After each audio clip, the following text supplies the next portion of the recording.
Operation Sindoor के 3 महानायक lieutenant general Rajiv Ghai, vice admiral an Pramod और एयर मार्शल अवधेश कुमार भारती, तीनों महानायकों की वीरता की कहानी। ऑपरेशन सिंदूर पाकिस्तान के लिए भारत का दिया गया वो जख्म जिसे पाकिस्तान कभी भुला नहीं पाएगा। ऑपरेशन सिंदूर जिसने पहलगाम हमले के बाद जब भारत ने उसके 9 आतंकी अड्डों को तबाह किया, बिलबिलाए पाकिस्तान ने भारत के कई जगहों पर मिसाइलों और ड्रोन से हमले करने शुरू कर दिए, लेकिन पाकिस्तान को भारत ने माकूल जवाब दिया।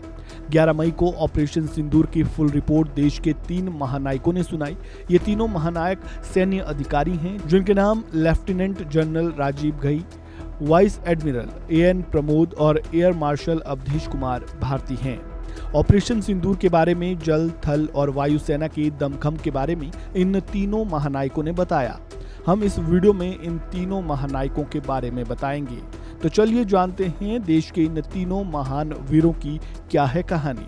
शुरुआत करते हैं डीजीएमओ राजीव घई से, यानी लेफ्टिनेंट जनरल राजीव घई से। लेफ्टिनेंट जनरल राजीव घई ये वही जांबाज अफसर है जिनसे पाकिस्तान युद्ध विराम के लिए गिड़गिड़ाया था। पाकिस्तान के डीजीएमओ मेजर जनरल कासिफ ने भारत के डीजीएमओ राजीव घई से ही सीज फायर की गुहार लगाई थी। डीजीएमओ के पद पर लेफ्टिनेंट जनरल राजीव घई ने अक्टूबर 2024 को पदभार संभाला था, लेकिन डीजीएमओ बनने से पहले उन्होंने देश के लिए क्या क्या योगदान दिए, चलिए जानते हैं। Lieutenant general Rajiv Ghai IMA यानी इंडियन मिलिट्री एकेडमी देहरादून के छात्र रह चुके हैं, यानी सेना में आने की शुरुआत यहीं से हुई। यहां से मिलिट्री शिक्षा पूरी करने के बाद उनके दिसंबर 1989 में कुमाऊं रेजिमेंट में कमीशन हासिल हुआ। ऑपरेशन सिंदूर से पहले लेफ्टिनेंट जनरल राजीव घई श्रीनगर के चिनार कॉर्प्स 15वीं कोर के जीओसी यानी जनरल ऑफिसर कमांडिंग रह चुके हैं। इस दौरान उन्होंने एलओसी की सुरक्षा और घाटी में दहशतगर्दों के नेटवर्क को खत्म करने में अहम योगदान दिया है। Air marshal A K. Bharti. Operation Sindoor में एयरफोर्स की कमान एयर मार्शल अवधेश कुमार भारती यानी ए.के. भारती के हाथों में ही है। Air marshal A K. भारती को 1987 में कमीशन हासिल हुआ था। वो NDA, defence service staff college, Wellington और नेशनल डिफेंस कॉलेज के छात्र रह चुके हैं। डिफेंस सर्विस स्टाफ कॉलेज से वो स्नातक कर चुके हैं। ऑपरेशन सिंदूर से पहले भी उन्होंने कई ऑपरेशंस को सफलता से अंजाम दिया, साथ ही कई मुख्य पदों पर रहते हुए देश की सेवा की। वो air officer commanding advance headquarters EAC, air staff operations आक्रामक के सहायक प्रमुख और सीएसी के सीनियर एयर स्टाफ ऑफिसर रह चुके हैं। Air marshal A K. भारती एक फाइटर कॉम्बैट लीडर भी हैं। साथ ही साथ सुखोई 30 MK स्क्वाड्रन के फ्लाइट कमांडर भी एयर मार्शल ए.के. भारती रह चुके हैं। Vice admiral an Pramod. Operation Sindoor के दरमियान वाइस एडमिरल एएन प्रमोद ने पानी के रास्ते पाकिस्तान की हिमाकत को करारा जवाब दिया। ऑपरेशन सिंदूर में नौसेना की जिम्मेदारी वाइस एडमिरल एएन प्रमोद पर ही है।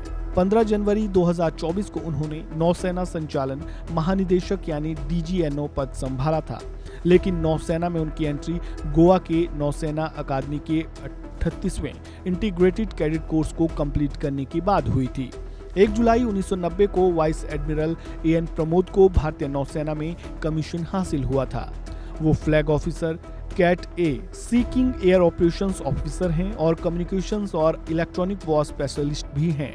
डीजीएनओ का पदभार संभालने से पहले vice admiral an Pramod west बेड़े की fleet operations officer, INS Abhay, INS Shardul और आईएनएस सतपुड़ा के कमांडिंग ऑफिसर रह चुके हैं। इसके अलावा वो राजपूत की कार्यकारी अधिकारी, सुजाता के एसयू रह चुके हैं। साथ ही साथ vice admiral N Pramod Port Blair स्थित नौसेना वायुसैनिक अड्डे की कमान भी संभाल चुके हैं और डीएसएससी वेलिंगटन में डायरेक्टिंग स्टाफ के रूप में भी वो काम कर चुके हैं। यहाँ आपको बता दें कि इस वीडियो में देश के इन तीनों महानायकों की मुख्य जानकारियां दी गई हैं। अगर आप इनके बारे में और भी कुछ जानना चाहते हैं तो कमेंट बॉक्स में अपनी राय जरूर दें। वीडियो को लाइक करें, शेयर करें, चैनल को सब्सक्राइब करें और खबरों से जुड़े ताज़ा अपडेट के लिए बने रहें वन इंडिया हिंदी के साथ। धन्यवाद। Subscribe to One India and never miss an update.